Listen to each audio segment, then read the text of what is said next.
Do you want to know one mistake that I see CQC registered service providers make a lot? Not having an adequate contingency plan. Not having an adequate contingency plan can really set you up for some really devastating failure. You need to think about the best case scenario, but also the worst case scenario.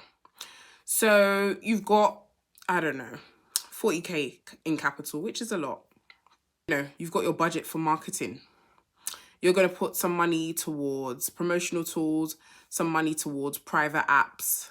You're going to put some money towards, an external salesperson who will be doing your sales for you. You're going to put some money towards a tender bidder.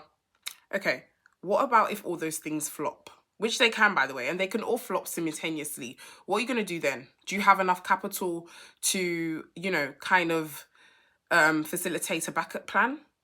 Because, I find that a lot of people don't. And actually, when a lot of people come to me for my services to get them customers, when they tell me the amount of money they've blown through, I'm always gobsmacked. And that's because, and now they find themselves in a predicament where they're having to go back to work, the job that they left, or they're not able to quit their 9 to 5 because they have run out of capital. And honestly, having a 9 to 5 and running a care agency simultaneously is quite possibly the worst thing I could think of. I honestly couldn't think of anything more stressful and anything more debilitating. But it's because a lot of the people that find themselves in this predicament didn't have a contingency plan. So what am I going to do in the instance that all the money that I put into marketing doesn't bring any fruit? Do I have a backup plan? Do I have enough capital to enforce a new idea? What am I going to do in the instance that the 2 tenders that I spent thousands and thousands of pounds on, what am I going to do in the instance that I don't win any of them, or I do win 2 of them, but nothing comes out of it immediately? What am I going to do in those instances? I mean, in those instances, you need to have some sort of safety net, whether that's monetarily or you're not or deciding that you're not in the predicament to quit your job just yet.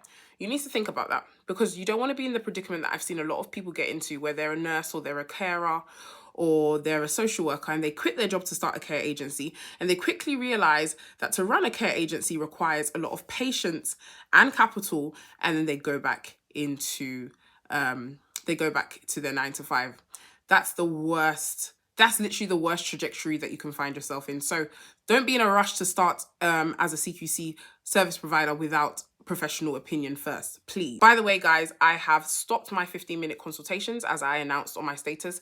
Now I only do 1-hour consultations till further notice. So the people that enjoyed my 15-minute free professional advice, good on you. For the people that didn't, well, you chopped breakfast. What can I say? Take it easy, guys.